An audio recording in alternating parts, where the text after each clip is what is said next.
आपको यहाँ के टेम्पररी सुख के दृश्यों में नहीं फंसना। ये आप मेरा मेन मकसद है आपको आज ये बताने का, कि आपको कोई चॉकलेट दे, कोई आपको लॉलीपॉप दिखाए, आपको बोले कि ये खा, ये देख, तो आपका कैसा हो जाता है, हाय ये तो इतना सुंदर है। पर आपको ये समझना है ये सब कुछ अस्थाई है। स्थायी और शाश्वत से जुड़िए, उसको स्वीकार करिए, उस पर भरोसा करिए, तो फिर आपको पता चलेगा कि जो जा रहा है वो चीज़ जो है वो समय पूरा हुआ उन सब चीज़ों का, इसलिए वो जा रहा था।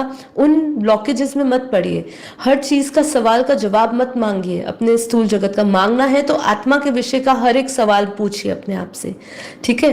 तो जो जा रहा है वो जो चला गया है उसका समय पूरा हो रहा है, जो अभी आया हुआ है वही आपकी साधना बनी हुई है, और जो आएगा वो कोई योजना हो सकती है बहुत बड़ी, ठीक है। तो इन सब चीज़ों में समझे, भटके नहीं।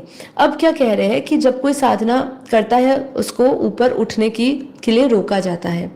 इसे रोकने के लिए सर्वोच्च ज्योति स्वरूप परमात्मा से जुड़ना आवश्यक है। किसको रोकने के लिए? ये नेगेटिव आत्माओं को रोकने के लिए, या जब आपकी एस्ट्रल ट्रैवलिंग में हाईजैकिंग होती है, इसको रोकने का एकमात्र कि आप सर्वोच्च ज्योति जो निर्गुण निराकार परमात्मा है, जिसको पूर्ण परब्रह्म परमात्मा कहा, आप उस परम धाम के परम प्रकाश और परम परमात्मा से जुड़िए, तो ही आप बचे रहेंगे। ये सभी नकारात्मकता की शक्ति जो है उस परम प्रकाश के आगे, उस परम धाम के परम प्रकाश, हाँ, कई लोग प्रकाश करके हमारा परमेश्वर बुला रहा है, हमारा परमेश्वर बुला रहा है, वहां पे वो लोअर रेल्म की एनर्जी से भटक रहे हैं, ठीक है। तो वो परम धाम का जो परम प्रकाश है, जहाँ शाश्वत शांति है, उस शांति से, परम शांति से जुड़िए। यहाँ की छोटी छोटी शांति और सुख जो मिल रहा है, जिसको लॉलीपॉप देकर दिया जा रहा है, उसमें ना भटकिए, ठीक है। आपका लक्ष्य सबसे ऊंचा होना चाहिए। लक्ष्य जरा सा आपका निचले लेवल पे आया, बस आत्मा ने पकड़ लिया, भाई इनके लिए तो यही उनका अल्टीमेट है, तो यहाँ पे उनको दिखा दो और अपने वश में कर लो। अगर आत्मा का लक्ष्य सीमित लोक तक है, कौन से? देव लोक तक, पितृ लोक तक, प्रेत में वो फंस जाएगा, तो उसकी यात्रा हाईजैक हो सकती है। लेकिन यदि उसका परम धाम का लक्ष्य है तो फिर वो हाईजैक नहीं होगा। तो अपना दृष्टिकोण और अपनी आत्मा का लक्ष्य सीमित लोक तक ना रखिए। देवलोक तक जाना है, मुझे स्वर्ग की प्राप्ति करनी है, स्वर्ग का भी ज्ञान लो, नर्क का भी ज्ञान लो, धरती का भी ज्ञान लो और ब्रह्मांड का भी ज्ञान लो। और फिर जब ब्रह्मांड का ज्ञान समझ आएगा, फिर ऊपर महाब्रह्मांड समझोगे, फिर यूनिवर्स समझोगे कि ये यूनिवर्स कितना बड़ा है, फिर मल्टीवर्स समझोगे, मल्टीवर्स की थ्योरी को समझोगे।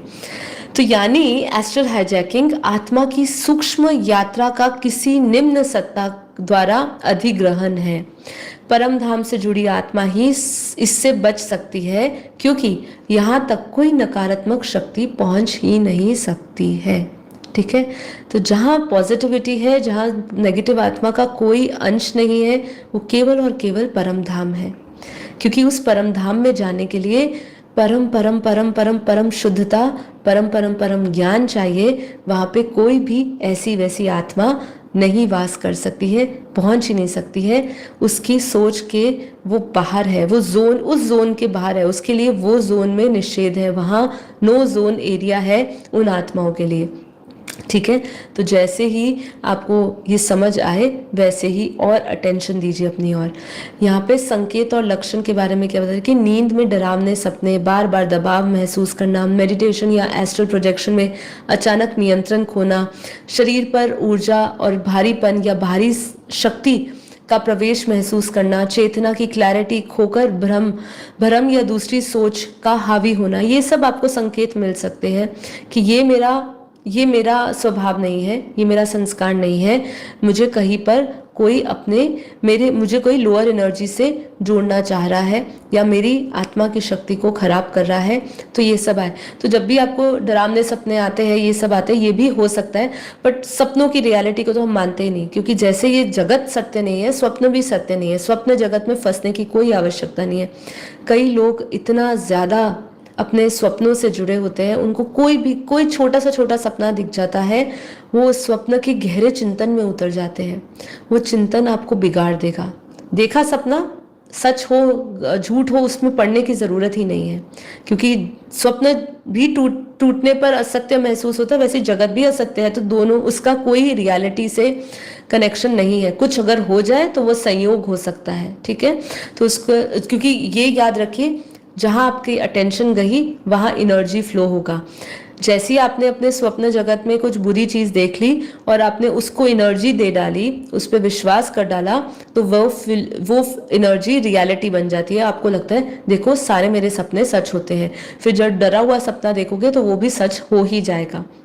तो ये थोड़ा सा बिलीफ सिस्टम अपना चेंज करिए, ज्ञान से जुड़िए और ये सब चीज़ों को छोड़ दीजिए, इसमें ना ही फंसे तो उतना अच्छा है। जितनी चेतना की क्लैरिटी, जितनी आत्मा की क्लैरिटी में रहोगे, एक मैं और मेरा परमात्मा, मेरा क्रिएटर, बीच में कोई नहीं है, कोई सत्ता नहीं, कोई ऐसा गुरु भी नहीं जो मुझे भ्रमित कर दे। सिर्फ वही गुरु श्रेष्ठ है, इसमें गुरु की आवश्यकता है, क्योंकि गुरु नहीं था, इसीलिए गुरु नहीं है, इसलिए आज इतना भटकाव है। इसीलिए लोग 21 दिन में ऐसी ऐसी सिद्धियां प्राप्त कर रहे हैं कि वो टीचर बन जाते हैं और लोगों को भी सिखाते हैं। तो ये सब नहीं हो सकता, हम खुद नहीं सीख सकते हैं। हम अपना खुद का कल्याण कर सके तो ही हमें दूसरों का कल्याण करने चाहिए। अगर हम खुद का नहीं कर सकते तो हमें पास कोई अधिकार नहीं या कोई ऐसी सत्ता नहीं जिससे हम दूसरों का कल्याण करें। सुरक्षा का उपाय क्या है? सुरक्षा का उपाय जैसे हमारे बापूजी ने परम शांति मंत्र दिया है वो लीजिए। परम धाम की ज्योति से जुड़ के आत्मा को सीधा अनंत लोकों की यात्रा को में लगाना। सीधा परम धाम से जुड़िए, नो शॉर्टकट का कोई रास्ता नहीं अपना है, सीधा एक ही रास्ता लो, परम धाम जाना है। अवेयरनेस की आपको प्रैक्टिस करनी होगी, अपने अंदर ज्ञान विकसित करना होगा। गुरु का जो मार्गदर्शन है, जो वो आत्मज्ञान ब्रह्म ज्ञान दे रहे हैं, उसको सही ढंग से करना होगा, समझना होगा, उसकी प्रैक्टिस करनी होगी। अपने आभा मंडल को शुद्ध करना होगा। ये सब सुरक्षा करने का उपाय है। अपने ऑरा को सील करिए, जितना हो सके सात्विक विचार रखिए, सात्विक विचार के साथ साथ सात्विक दिनचर्या रखिए और सात्विक विचारों के लिए जो सही चिंतन है उनके साथ जुड़िए, ठीक है। तो संक्षेप में यही है कि एस्ट्रल हाइजेनिक एक ऐसी घटना होती है जिसमें व्यक्ति सूक्ष्म शरीर या एस्ट्रल यात्रा के दौरान, बाहरी सत्ता के दौरान उसकी नकारात्मक ऊर्जा के साथ संपर्क हो जाता है और उस पर नियंत्रण कर लिया जाता है।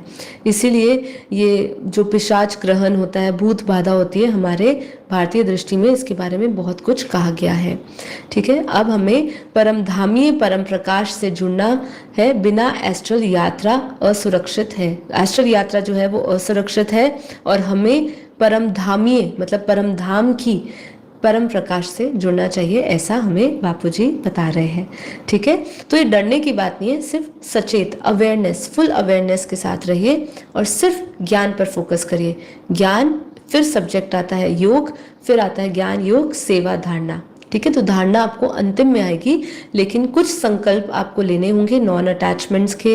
ये सब आप संकल्प लोगे तो ही आपको दुखों से निवृत्ति होगी। दुख से निवृत्ति होगी, जिन रिश्तों में फंसे हो वहाँ के रिश्तों से, कर्मों से ऊपर उठने का ज्ञान मिलेगा, तो उनको एक साइड रखकर अपने पर फोकस कर पाएंगे। तो चलिए आज का हमारा एपिसोड यहीं पर समाप्त करते हैं। बहुत हम लोगों ने गहराई में बात करी है। आशा करती हूँ ये आपको एपिसोड सिर्फ सावधान करने के लिए है, सचेत करने के लिए। बहुत इंपॉर्टेंट एपिसोड है, इसको ध्यान से समझते हुए बस हमेशा अवेयरनेस में रहिए, अटेंशन दीजिए अपने ऊपर और हमेशा अपने आत्म स्वरूप में रहने का अभ्यास करिए। आत्म भाव में रहिए, साक्षी दृष्टा बनिए, साक्षी भाव में रहिए और केवल संकल्प करिए कि मैं सिर्फ अपने क्रिएटर से जुड़ा हूँ। मुझे यहाँ पे कोई और दृष्टियों में नहीं फंसना है, सिर्फ मैं और मेरे परमात्मा। संपूर्ण समर्पण सिर्फ परमात्मा के प्रति होना चाहिए, सूक्ष्म दृश्य दिखाने वालों के प्रति नहीं होना चाहिए। ऐसे लोग फिर भाई बहनों में फंस जाते हैं, दूसरे ऐसे गलत गाइडेंस देने वालों में फंस जाते हैं, मास्टरों में फंस जाते हैं। तो ये मास्टर्स भी जो है ये भी भूत प्रेत योनियों से जुड़ जाते हैं, तो फिर बहुत मुश्किल हो जाता है सही रास्ता पकड़ने का।